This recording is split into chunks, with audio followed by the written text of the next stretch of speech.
Sir, ഏറ്റവും ഒടുവിലത്തെ exit poll വിവരങ്ങളനുസരിച്ച് ബംഗാളിൽ BJP ആണ് വരാൻ പോകുന്നത്, വിജയിക്കാൻ പോകുന്നത്.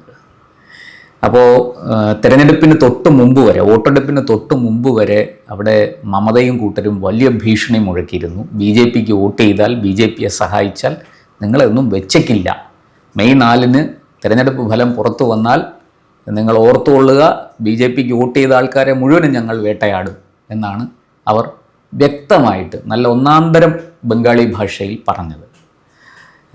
ഇപ്പോൾ ഞാൻ ഈ എക്സിറ്റ് പോളിനെ കുറിച്ചല്ല, എക്സിറ്റ് പോള് നമുക്കൊരു വിഷയമാണ്. എങ്കിലും മെയ് 4-ന് റിസൾട്ട് വന്നു കഴിഞ്ഞാൽ ബംഗാളിൽ എന്തായിരിക്കും സംഭവിക്കുക?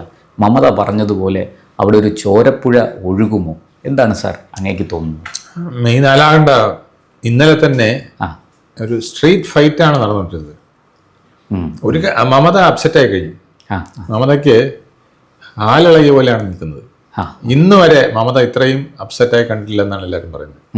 അതിപ്പോ മുതലല്ല, നില തെറ്റി. സുപ്രീം കോടതിയിൽ ചുമ്മാ നടന്നു കയറിയപ്പം മുതൽ ആൾക്കാർ സംശയിക്കുന്നുണ്ട് എന്താണ് ഇവർ ചെയ്യുന്നത്. കാരണം അവര് 6 മാസത്തിന് മുമ്പ് തന്നെ അവിടെ വക്കീലന്മാരെ വെച്ച് അതെല്ലാം വാദിച്ച് എല്ലാ റെക്കോർഡ്സും അവിടെ കൊടുത്തതിന് ശേഷവും പിന്നെ എന്തിനാണ് ഇവർ വലിഞ്ഞു കയറി സുപ്രീം കോടതിയിൽ ചെന്നൊരു മൈതാന പ്രസംഗത്തിനായിട്ട് പോയത് എന്ന് എല്ലാവരും സംശയിച്ചു. അത് ഭരണഘടനാ സ്ഥാപനമായതുകൊണ്ട് CM എന്ന് പറയുന്ന ആ പദവി, പിന്നെ ഒരു വനിത, ഇതെല്ലാം കൊണ്ട് സുപ്രീം കോടതി അത് വളരെ ആത്മസംയമനത്തോടെയാണ് അവരുടെ വരവും അതിലെ കാര്യങ്ങളും വളരെ ലൈറ്റായിട്ട് എടുത്ത് വളരെ ഭവ്യതയോടുകൂടി പിന്നെ ഒരു സ്ത്രീക്കും ഒരു മുഖ്യമന്ത്രിക്കും കൊടുക്കേണ്ട എല്ലാ ബഹുമാന്യതയും കൊടുത്ത സുപ്രീം കോടതി അത് വളരെ നീറ്റായിട്ട് കൈകാര്യം ചെയ്യേണ്ടത്.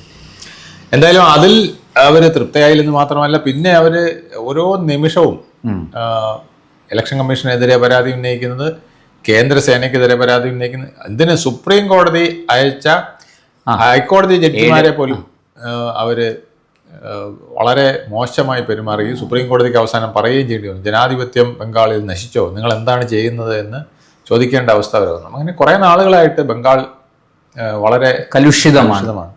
അത് ഇപ്പോഴല്ല, ശരിക്കും പറഞ്ഞാൽ മാർക്സിസ്റ്റ് പാർട്ടിയുടെ കാലത്തെ ബംഗാൾ അങ്ങനെയാണ്. എന്തുകൊണ്ട് മാർക്സിസ്റ്റ് പാർട്ടി 30 വർഷം കണ്ടിന്യൂസ് ആയിട്ട് ഭരിച്ചു എന്ന് പറഞ്ഞാൽ ഇതായിരുന്നു അവസ്ഥ. ഭയപ്പെടുത്തിയും ഭീഷണിപ്പെടുത്തിയും അങ്ങനെ കൈകാര്യം ചെയ്തു. അത് മമതയ്ക്ക് മനസ്സിലായതുകൊണ്ടാണ് മമത ഇതേ അടവ് തന്നെ അവരോടെടുത്തു. അവർക്ക് ആരാണ് സപ്പോർട്ട് ചെയ്യുന്നത് എന്നുള്ളത് നോക്കി ആ ക്ലാസ്സിനെ മുഴുവൻ അവരങ്ങ് കയ്യിലെടുത്തു. അന്ന് വരെ മമത ഇവരെ എതിർത്തോണ്ടിരുന്നതാണ്. 2009 ഞാൻ ഇപ്പോഴും ഓർക്കുന്നുണ്ട്, ഈ നുഴഞ്ഞുകയറ്റം തടയണമെന്നാവശ്യപ്പെട്ട് മമത അടിയന്തര പ്രമേയം വരെ കൊണ്ടുവന്നു പാർലമെന്റ്. എന്നിട്ട് അത് അന്ന് വലിയ വിഷയമുണ്ടാക്കി വലിച്ചു കീറി അത് സ്പീക്കറിന്റെ ഡയസിലേക്ക് എറിഞ്ഞ മമതയുടെ ആ ചിത്രം, ആ വീഡിയോ ഇപ്പോഴും എൻ്റെ ഓർമ്മയിലുണ്ട്. അത് നമ്മുടെ സോഷ്യൽ മീഡിയയിലൊക്കെ കിട്ടും ഇപ്പോഴും. പിന്നെ അത് വളരെ വിവാദമായ ഒരു സംഗതിയാണ്. അതേ മമതയാണ് ഇപ്പോൾ 100% തലതിരിഞ്ഞ് ഈ വിധത്തിൽ നിൽക്കുന്നത്. അപ്പൊ അതിന്റെ കാരണം അവർക്ക് മനസ്സിലായി, മാർക്സിസ്റ്റ് പാർട്ടിയെ താഴെ ഇറക്കണമെങ്കിൽ ഈ അടി തടവ് നടത്തിയാലേ പറ്റുള്ളൂ. അങ്ങനെ ആ ഗ്രൂപ്പിനെ മുഴുവൻ അവർ കൈക്കലാക്കുകയും കുറേ പേരെ വീണ്ടും നുഴഞ്ഞുകയറ്റത്തിന് വന്നവരെ എല്ലാം ഞാൻ വന്നു കഴിഞ്ഞാൽ നിങ്ങൾക്ക് എല്ലാ സൗകര്യങ്ങളും ചെയ്തു തരും, പൗരത്വം മറ്റു കാര്യങ്ങളെല്ലാം ചെയ്യും, മാർക്സിസ്റ്റ് പാർട്ടിയുടെ കൂടെ നിന്നോളല്ല, അവർ നിങ്ങളെ തല്ലാനാണ് ശ്രമിച്ചത്, തല്ലിക്കാനാണ് ശ്രമിച്ചത്. പക്ഷേ അവരെല്ലാം വലിയ പണക്കാരായി. നിങ്ങൾ പോയി ഏരിയ സെക്രട്ടറിയുടെയും ലോക്കൽ സെക്രട്ടറിയുടെയൊക്കെ വീട് പോയി കണ്ടിട്ട് വരാൻ പറഞ്ഞവർ പറഞ്ഞയച്ചിട്ട് ചോദിച്ചു എങ്ങനെയാണ് അവർ ജീവിക്കുന്നത്. ഒരു വലിയ സുഖത്തിലാണ്. നിങ്ങളെങ്ങനെയാണ് ജീവിക്കുന്നത്? അപ്പം നിങ്ങളല്ലേ ഇതെല്ലാം ചെയ്തു കൊടുത്തത്? നിങ്ങൾക്ക് വീടുണ്ടോ? നിങ്ങൾക്ക് ഇവിടെ കയറി വരാൻ ജോലിയുണ്ടോ? അല്ല, പിന്നെ നിങ്ങൾക്ക് ഇവിടെ പൗരത്വം ഉണ്ടോ? യാതൊന്നുമില്ല, ഇതെല്ലാം ഞാൻ ഒപ്പിച്ച് തരും. അങ്ങനെ കെട്ടുകണക്കിന് ID കാർഡുകളും പിന്നെ ആധാർ കാർഡും ഒക്കെ വ്യാജമായി ഉണ്ടാക്കി ഓരോരുത്തർക്ക് ഡയറക്റ്റായിട്ട് കയ്യിൽ കൊടുക്കുകയായിരുന്നു. അതായത് CPM ഭരിക്കുമ്പോൾ തന്നെ അത്തരം കാര്യങ്ങൾ അവർ ചെയ്തു എന്നുള്ളതാണ്. അതാണ് ഇപ്പം പാർലമെന്റിൽ കൊണ്ട് കാണിക്കുന്നത്. ഞങ്ങൾ 30 വർഷം മുമ്പേ ഇവിടുത്തെ പൗരത്വം ഉള്ളവരാണ്, അന്ന് മുതലേ നമുക്ക് ഇവിടുത്തെ റേഷൻ കാർഡ് മറ്റു സൗകര്യങ്ങളും എല്ലാം ഉണ്ട്. ഇതെല്ലാം വ്യാജമായിട്ടാണ് പലതും ചെയ്തു കൊടുത്തതെന്നുള്ളതാണ്. TMCയുടെ ഓഫീസിൽ ചെയ്തു കൊടുത്ത ID കാർഡും വ്യാജ കാർഡും ഒക്കെയാണ് പലതും. അപ്പൊ അതെല്ലാം മുർഷിദാബാദിലും മാൾഡയിലും ഒക്കെ ഇത് ചെയ്തു കൊടുക്കുന്ന കേന്ദ്രങ്ങൾ ഉണ്ടായിരുന്നു. എന്നിട്ട് ഈയിടെയും ED വന്നപ്പം ചാക്ക് കെട്ടിനകത്ത് ആധാർ കാർഡുകളും റേഷൻ കാർഡുകളും ഒക്കെ കെട്ടി നദിയിലിടുന്ന ദൃശ്യങ്ങൾ അവർ പകർത്തിയെന്നാണ് പറയുന്നത്. അവർ നോക്കിയപ്പം ഇതിനകത്തല്ല ഈ കെട്ടുകൾ ഇങ്ങനെ ഇടുന്നു. അതെന്താണെന്ന് പോയി പിടിച്ചപ്പോഴാണ് ഇതുപോലത്തെ വ്യാജ വോട്ടർ ID കാർഡുകളും ആധാർ കാർഡും ഇതെല്ലാം ഉണ്ടാക്കുന്നതെന്ന് വെച്ചാൽ മരിച്ചുപോയവരുടെ പേരിൽ, ഇവിടുന്ന് തിരിച്ച് വേറെ എവിടെയെങ്കിലും പോയവരുടെ പേരിൽ, ഇവിടുന്ന് വേറെ ഏതെങ്കിലും സംസ്ഥാനത്തേക്ക് ജോലി തേടിപ്പോയി അവിടെ പെർമനൻ്റായി താമസമാക്കിയവരുടെ പേരിൽ ഒക്കെയുള്ള സാധനങ്ങൾ ഇവിടെ വേറെ വ്യാജമായിട്ടുണ്ടാക്കുന്ന സ്ഥിതി വരെ ഉണ്ട്. അപ്പം അങ്ങനെ കുറേ നാളുകളായിട്ട് ബംഗാൾ കലുഷിതമാണ്.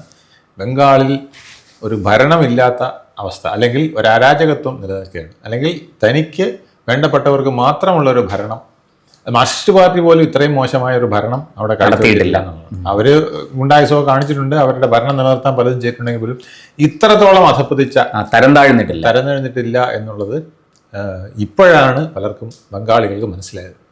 ഇപ്പോൾ BJP അതിനെ തടയിടാനായിട്ട് SIR കൊണ്ടുവന്നു. വോട്ടേഴ്സ് ലിസ്റ്റിൽ 92 ലക്ഷം പേരെ ഒഴിവാക്കി. അതിൽ ഡൗട്ട്ഫുൾ എന്ന് പറഞ്ഞതിനൊക്കെ വീണ്ടും ട്രൈബ്യൂണൽ ഉണ്ടാക്കി സ്ക്രീനിങ്ങും കാര്യങ്ങളും നടത്തിക്കൊണ്ടിരിക്കുന്നു. അതിൽ പലതും യോഗ്യമല്ല എന്ന് കണ്ടതുകൊണ്ട് 99% തള്ളിക്കളയുകയെന്നാണ് പറഞ്ഞത്. ഇപ്പോൾ തന്നെ വന്നത് നോട്ട് എലിജിബിൾ, നോട്ട് ലീഗൽ എന്നൊക്കെ പറഞ്ഞ് ഈ ഒഴിവാക്കൽ കേസുകളെ തള്ളുകയാണ് ചെയ്തത്. അവർ കൊടുത്ത രേഖകളൊന്നും ക്ലിയർ അല്ലാത്തതുകൊണ്ട് തള്ളിക്കളയാണ്. ഇതിനെയൊക്കെ മുതലെടുത്തുകൊണ്ട് ഈ തരത്തിലുള്ള ആളുകളെ നിങ്ങൾക്ക് ഇനി ഇവിടെ ജീവിക്കാൻ നിവൃത്തിയില്ല, അതുകൊണ്ട് എൻ്റെ കൂടെ പ്രക്ഷോഭത്തിന് വരാൻ പറഞ്ഞ് എന്തിന് കേന്ദ്രസേനയ്ക്കെതിരെ പോലും യുദ്ധത്തിന് നിൽക്കുകയാണ്. അപ്പോൾ കേന്ദ്രസേനയോട് വളരെ സംയമനം പാലിക്കാനാണ് കേന്ദ്ര സർക്കാർ പറഞ്ഞത്. കാരണം അവിടെ പോയി ഒരുത്തന്നെ അടി കൊടുത്തു കഴിഞ്ഞാൽ ഇന്ത്യ മുഴുവൻ വരാൻ പോകുന്നത് അടിച്ചൊതുക്കി BJP ജയിക്കാൻ ശ്രമിക്കുന്നു എന്നുള്ളതായിരിക്കും അടുത്ത മുദ്രാവാക്യം.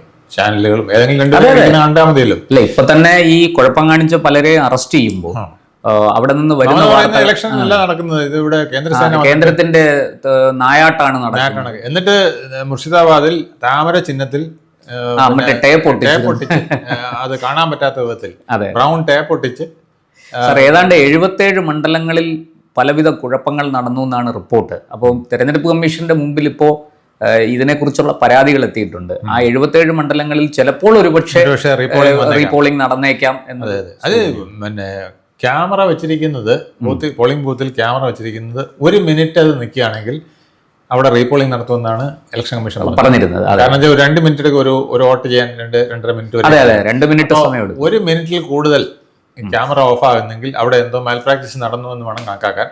അത് 1 മിനിറ്റ് കൂടുതൽ നിൽക്കുകയാണെങ്കിൽ അടുത്ത റീപോളിംഗ് ആണെന്നാണ് പറഞ്ഞത്. അത്രയ്ക്ക് സ്ട്രിക്റ്റ് ആയിട്ടാണ് കാര്യങ്ങൾ കൊണ്ടുപോയത്. പക്ഷെ എന്നിട്ടും മമതയുടെ കയ്യിൽ നിൽക്കുന്നില്ലയോ എന്ന് മമതയ്ക്ക് സംശയം തോന്നി തുടങ്ങി. കാരണം മമത വിചാരിച്ചത് അപ്പർ അല്ലെങ്കിൽ ഉത്തര ബംഗാളിൽ വടക്കൻ BJP കുറച്ച് നേട്ടം ഉണ്ടായിക്കോട്ടെ. അല്ല, അതിന് ചില കാരണങ്ങളും ഉണ്ട്. ഈ പറഞ്ഞ പോലെ ഗൂർഖാലാൻഡും അതിന് ഒരു കുറെ നാളായിട്ടുള്ള ചില പ്രശ്നങ്ങളും അത് പരിഹാരം കാണാമെന്ന് പറഞ്ഞതും ഒക്കെ ഉണ്ട്. അവിടെ കുറച്ച് നേട്ടം ഉണ്ടായിക്കോട്ടെ. പക്ഷെ ഇങ്ങോട്ട് വന്നാൽ ഈ ദക്ഷിണ ബംഗാളിൽ വന്നു കഴിഞ്ഞാൽ, അത് പ്രത്യേകിച്ച് ഈ പ്രസിഡൻസി റീജിയനിൽ വന്നു കഴിഞ്ഞാൽ അത് മുഴുവൻ എൻ്റേതാണ്, എനിക്ക് പിടിക്കാം. 142 മണ്ഡലങ്ങളിൽ ഞാൻ തൂത്തുറക്കി പിടിക്കും. അപ്പോൾ BJPക്ക് അവിടെ 100 കിട്ടിയോണ്ടൊരു ഗുണവും ഇല്ലാതായി പോകും എന്നുള്ളതായിരുന്നു മമതയുടെ കണക്കൂട്ടൽ. അതായത് മമതയും ഇതുവരെ കണക്കൂട്ടിയത് അവിടെ ഒരു 100 വരെ BJP പിടിച്ചോട്ടെ, ഒരു 50-52 സീറ്റ് എനിക്ക് കിട്ടിയാൽ ഇവിടെ 142-ൽ 100 ഞാൻ പിടിച്ചാൽ എനിക്ക് വിജയിക്കാം. അപ്പോൾ BJPയുടെ തന്ത്രം അങ്ങനെ പൊളിക്കാം എന്നുള്ളതായിരുന്നു അവരുടെ ഉദ്ദേശം. പക്ഷെ അതുപോലെ അവര് ഈ 32 ലക്ഷം വോട്ടുകൾ വെട്ടിമാറ്റിയത് അവർക്കറിയാം. അത് തങ്ങളുടെ ആൾക്കാരിലാണ് അധികവും വന്നിരിക്കുന്നത്. കുറെ അല്ലാത്തവരിലും വന്നിട്ടുണ്ട്. ഹിന്ദുക്കളൊക്കെയുള്ള ചില ആൾക്കാർ ഇപ്പോഴും കരഞ്ഞു നടക്കുന്നുണ്ട്. പിന്നെ പ്രോവിഡന്റ് ഫണ്ട് ഓഫീസിൽ ജോലി ചെയ്ത് റിട്ടയർ ചെയ്ത ഒരാളിന് കിട്ടിയില്ല എന്ന് പറഞ്ഞുകൊണ്ട് ഇവിടെ TV കാണിക്കുന്നുണ്ട്. അയാൾ provident fund office, government of ഇന്ത്യയുടെ ഓഫീസിൽ നിന്ന് റിട്ടയർ ചെയ്തതാണ്. പക്ഷെ ഇതെല്ലാം പറ്റുന്നതെന്ന് വെച്ചാൽ ഇവരുടെയൊക്കെ രേഖകളിൽ ചില സംശയാസ്പദമായ കാര്യങ്ങൾ വന്നിരിക്കുന്നു. അപ്പൊ അത് മുമ്പ് എളുപ്പത്തിന് TMC അല്ലെങ്കിൽ ഇതുപോലത്തെ ആരെങ്കിലുമൊക്കെ സമീപിച്ച് അവർ എളുപ്പത്തിനൊരു ഐഡിയ ഉണ്ടാക്കി കാണും. ആ ഐഡിയ ഇപ്പോൾ അവർ പ്രൂവ് ചെയ്യാൻ കിടന്ന ബുദ്ധിമുട്ടാണ്. അന്നത് പല കത്തായി കൊണ്ടുപോയിരുന്നു. പക്ഷെ ഇപ്പോൾ അവർക്ക് ബുദ്ധിമുട്ടായിട്ട് വന്നിരിക്കുന്നു. അപ്പോൾ അത് പ്രൂവ് ചെയ്യാൻ പലപ്പോഴും അവർക്ക് കഴിയുന്നില്ല. അതുകൊണ്ട് ഡൗട്ട്ഫുൾ അടിച്ച് വിടുന്നു. ട്രിബ്യൂണൽ ക്യൂ നിർത്തി ആൾക്കാരെ കേട്ടുകൊണ്ടിരിക്കുകയാണ്. പക്ഷെ എന്നിട്ടും എങ്ങും എത്തിയിട്ടില്ല. ഇപ്പോഴും 22 ലക്ഷത്തിലധികം പേരുടെ കാര്യങ്ങളൊന്നും കേട്ടിട്ടില്ല എന്നൊക്കെ ഉള്ളത് നിൽക്കുകയാണ്. അപ്പം ഇങ്ങനെ നിൽക്കുമ്പോൾ മമതയ്ക്ക് ഒരു ഭയം. ആദ്യം ഇത് മാറ്റാനായിട്ട് അവർ ചെയ്തത് 36 ലക്ഷം വരുന്ന ഈ വിവിധ സ്ഥലങ്ങളിലുള്ള ബംഗാളികളെ നാട്ടിൽ, മറ്റ് സംസ്ഥാനങ്ങളിലെ തൊഴിലാളികളായ ബംഗാളികളെ നാട്ടിലെത്തിക്കുക. അതിന് അവരുടെ വീടുകളിൽ സർക്കാർ ഉദ്യോഗസ്ഥരും TMC പ്രവർത്തകരും ചെന്ന് അതിന് വേണ്ട നടപടി നിർബന്ധിച്ച് നിർബന്ധിച്ച് ചെലുത്തി സർക്കാരിന്റെ ആനുകൂല്യം കിട്ടില്ല, നിങ്ങൾക്ക് പിന്നെ പൗരത്വം നഷ്ടപ്പെടും, വോട്ട് ചെയ്തില്ലെങ്കിൽ എന്നൊക്കെ പറഞ്ഞ് കുറെ പേരെ കൊണ്ടുവന്നു. പക്ഷെ അതിൽ പോലും ഇപ്പം 36 ലക്ഷം വന്നതിൽ എല്ലാവരും വോട്ട് ചെയ്യണമെന്നില്ല എന്നുള്ളത് മമത ഇപ്പം അവിടെ വീട്ടിലാക്കിയിരിക്കുകയാണ്. അവർ മമത പ്രതീക്ഷിക്കുന്നതാണ് ആ വോട്ട് ഇങ്ങനെ കവർ ചെയ്യാം എന്നുള്ളതായിരുന്നു. പക്ഷെ അത് നടക്കുന്നില്ല എന്ന് വന്നപ്പം മമത ഒരു 3 ദിവസമായിട്ട് ഹാലിളകിയ പോലെയാണ്. പ്രത്യേകിച്ച് ഇന്നലെ വോട്ടിങ് കഴിഞ്ഞപ്പം അവർ ഒരു കുഴപ്പമില്ലാതെ ചുമ്മാതെ എന്ന് പിന്നെ സ്ട്രോങ് റൂമിൽ പറയുകയാണ്, ആ സ്ട്രോങ് റൂം എനിക്ക് കാണണം, അവിടെ വലിയ കുഴപ്പമാണ്. അവസാനം നിവൃത്തിയില്ലാതെ ഇവരെ സ്ട്രോങ് റൂം കൊണ്ട് കാണിക്കേണ്ടി വന്നു, തുറന്ന് കാണിക്കേണ്ടി വന്നു. എവിടെയാണ് പറ എന്ന് പറഞ്ഞ് കാണിക്കേണ്ടി വന്നു. അവസാനം ഒരു കുഴപ്പമില്ലായിരുന്നു, അവർ ഇറങ്ങിപ്പോന്നു. വെറുതെ ഒരു ധർമ്മ. അപ്പൊ ഇത് തുറക്കില്ലെന്നായിരിക്കും മമത വിചാരിച്ചത്. സ്ട്രോങ് റൂം പൂട്ടിക്കഴിഞ്ഞാൽ സാറിന് തുറക്കാറില്ല. അതെ. അപ്പൊ അത് ആര് വേണം വെച്ചാലും തുറക്കില്ലെന്നായിരിക്കും വിചാരിച്ചത്. പക്ഷെ എന്തായാലും ഇലക്ഷൻ കമ്മീഷൻ അത് തുറന്ന് കാണിച്ചു കൊടുത്തു. അവർ തന്നെ വന്ന് ചെക്ക് ചെയ്തു, എന്നിട്ട് കുഴപ്പമില്ല എന്നറിഞ്ഞ് അവർ തിരിച്ചു പോയി എന്നുള്ളതാണ്. ഇതിനെ പ്രതിഷേധിച്ചുകൊണ്ട് BJP അവിടെ പ്രകടനം നടത്തുന്നു. ഇപ്പോൾ കേൾക്കുന്നത് 4-ാം തീയതി കഴിയട്ടെ, നിങ്ങളുടെ ഒന്നും, അതായത് BJPയുടെ പ്രവർത്തകരുടെ ഒന്നും കയ്യോ കാലോ കാണില്ല എന്നുള്ളതാണ് മമത കൊടുത്തിരിക്കുന്ന, അല്ലെങ്കിൽ മമതയുടെ അണികൾ കൊടുത്തിരിക്കുന്ന ഭീഷണി. അത് പറഞ്ഞാൽ ഈ റോഹിംഗ്യൻസ് എന്ന് പറഞ്ഞാലുണ്ടല്ലോ കൊടും ക്രിമിനൽസ് ആണ്. അവർ എന്ത് ചെയ്യാനും മടിക്കില്ല. പശുവിനെ വെട്ടുന്ന ആൾക്കാരുണ്ടല്ലോ, ഇപ്പോൾ കശാപ്പുകാർ, അവർ ചെയ്യുന്ന പോലെയാണ്. അവർക്കിതൊരു കാര്യമില്ലല്ലോ. അവർ കഴുത്തിന് വെട്ടണമെങ്കിൽ കഴുത്തിന് വെട്ടും, കാല് വെട്ടിയിട്ടെടുക്കണമെങ്കിൽ കാല് വെട്ടിയെടുക്കും. ഇങ്ങനെ യാതൊരു മയമില്ലാതെ ചെയ്യുന്ന ഒരു വിഭാഗമാണ് റോഹിംഗ്യൻസിലധികവും. അപ്പം അവർ എന്തും ചെയ്ത് കളയും എന്ന ഭയം അവിടുത്തെ BJP പ്രവർത്തകരിലുണ്ട്. അതുകൊണ്ടാണ് അമിത്ഷാ ഒരു പൊതുയോഗത്തിൽ തന്നെ പറഞ്ഞത് 60 ദിവസം ഇലക്ഷൻ കഴിഞ്ഞാലും 60 ദിവസം ഇവിടെ കേന്ദ്രസേന ഉണ്ടാവും. അത് മാത്രമല്ല, ഇപ്പം വളരെ വിജിലന്റ് ആണെന്നാണ് പറയുന്നത്. ഒരു പക്ഷേ പട്ടാളത്തിന് ഇറക്കേണ്ടി വരുമോ എന്ന് വരെ സംശയിക്കുന്ന സാഹചര്യമുണ്ട്. ഇലക്ഷൻ റിസൾട്ട് വന്നു കഴിഞ്ഞാൽ വലിയ കലാപം ഉണ്ടാക്കാൻ ശ്രമം നടക്കുന്നു എന്നുള്ളതാണ്. ഇനി BJP അല്ല മമതയാണ് ജയിക്കുന്നതെങ്കിലുണ്ടല്ലോ, ബംഗാൾ നമുക്കിനി തിരിച്ചു പിടിക്കാൻ കഴിയുമോ എന്ന് സംശയമാണ്. ആ വിധത്തിൽ അതൊരു, അതായത് നമ്മൾ വിഭജനത്തിന് മുമ്പുണ്ടായിരുന്ന ഒരു ബംഗാളിനെ പോലെ വളരെയധികം ബംഗ്ലാദേശുകാരെ ഇതിലേക്ക് നുഴഞ്ഞു കയറാൻ അനുവദിക്കുന്ന ഒരു സാഹചര്യം, അവരെയൊക്കെ രാജ്യത്തിനകത്ത് നിർത്തിക്കൊണ്ട് പ്രക്ഷോഭം നടത്താൻ പോകുന്ന സാഹചര്യം വരെ ഉണ്ടാകുമെന്ന് പലരും പറയുന്ന ഒരു കാര്യമുണ്ട്. ഇത് ബംഗാളിനെ ഇന്ത്യയോട് ചേർക്കുന്നതിന് തന്നെ ബുദ്ധിമുട്ട് വരുന്ന വിധത്തിൽ വന്നുകൂടായില്ല. അത്ര ഗുരുതരമാണ് സിറ്റുവേഷൻ. ബംഗാൾ പ്രത്യേകിച്ച് ഒരു പ്രദേശമായിരിക്കില്ല സാർ ഈ പട്ടാളത്തെ ഇറക്കേണ്ടി വരും സർക്കാർ എന്ന് പറയുന്നത്. ഇത് പൂർണ്ണമായും അപ്പുറത്ത് യോജിപ്പിക്കണമെന്ന് ചിലർ വാദിച്ചാൽ പോലും, അത്തരം വിഘടനവാദങ്ങൾ വന്നാൽ പോലും അതിശയിക്കേണ്ട എന്ന് പറയുന്ന വിധത്തിലേക്ക് പ്രശ്നങ്ങൾ മാറിക്കൊണ്ടിരിക്കുന്നു എന്നാണ് അറിയുന്നത്. അത് വളരെ സീരിയസ് ആയിട്ട് കേന്ദ്ര ഗവൺമെന്റ് പരിഗണിച്ചുകൊണ്ടിരിക്കുകയാണ്. ഒരുപക്ഷെ ഇലക്ഷൻ റിസൾട്ട് BJPക്ക് അനുകൂലമാണെങ്കിൽ അവിടെ പട്ടാളം ഇറങ്ങേണ്ടി വരും. പ്രതികൂലമാണെങ്കിലും ചിലപ്പോൾ കേന്ദ്രസേനയെ നിലനിർത്തേണ്ടി വരും. കാരണം അവിടുത്തെ BJP പ്രവർത്തകരുടെ കയ്യും കാലും കഴുത്തുമൊക്കെ സംരക്ഷിക്കേണ്ട ജോലി ഇപ്പോൾ അമിത്ഷായ്ക്ക് വന്നിരിക്കുകയാണ്.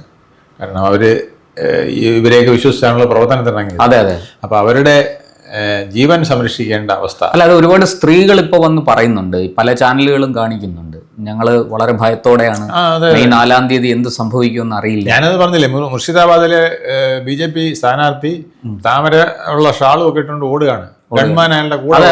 അപ്പോൾ സ്ത്രീകൾ ചോദിക്കുകയാണ്, പോലീസ് സ്റ്റേഷൻ അവിടെയല്ലേ ഇരിക്കുന്നേ, എന്താ പോലീസ് സ്റ്റേഷനിൽ നാളെ വരാം? കാരണം ആ പോലീസ് എന്ന് പറയുന്നത് മമതയുടെ പോലീസ്. അവർ വെളിയിറങ്ങില്ല, കേന്ദ്രസേന വന്നിട്ട് വേണം ഇവരെ രക്ഷിക്കാൻ.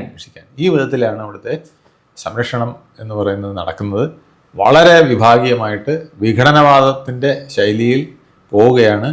ബംഗാൾ നമുക്ക് വീണ്ടും ഒരു പ്രശ്ന പ്രദേശമായി, പണ്ട് ഗാന്ധിജി സത്യാഗ്രഹം ഇരിക്കേണ്ട അവസ്ഥ വന്നില്ലേ, അതുപോലെ അങ്ങോട്ടും ഇങ്ങോട്ടും പരസ്പരം പഴയ സന്ദേശ് ഖാലിയൊക്കെ ഓർമ്മിക്കുന്നത് തന്നെ ഒരു വലിയ ഭീകരതയാണ്. ആ അവസ്ഥയിലേക്ക് പോകുമെന്ന് കേന്ദ്ര സർക്കാരും കേന്ദ്ര രഹസ്യാന്വേഷണ ഏജൻസികളും ഭയക്കുന്നു എന്നുള്ളതാണ് നമ്മൾ കാണേണ്ടത്.